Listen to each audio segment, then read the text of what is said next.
life takes over.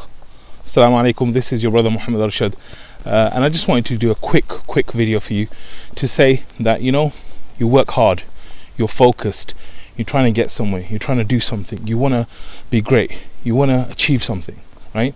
And that could be anything. It could be something completely halal, like making money for your family. It could be building a business. It could be helping other people. Whatever it is, the point is sometimes you get so focused and so deep into what you're doing that you forget the most important thing, which is your purpose. And I think this is something that a lot of people struggle with. They're not really sure of their purpose. And ultimately, especially when it comes down to us individually, we know as Muslims the ultimate purpose is to worship Allah alone. And everything that we do should be around this. And so when you think about something basic like worship, we think about it like salah, we think about dua, we think about adhkar. But the truth is that in Islam is much more than that.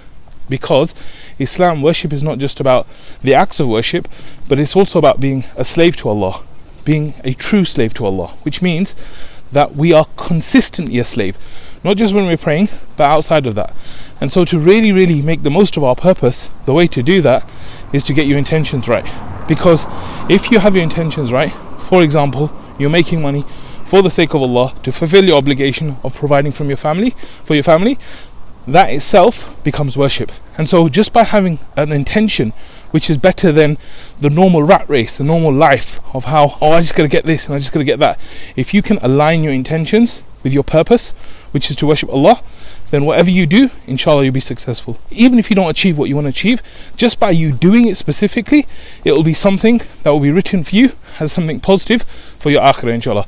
So I pray that Allah makes it easy for you and change your intention right now. JazakAllahu khair for watching. Assalamu alaikum wa rahmatullah.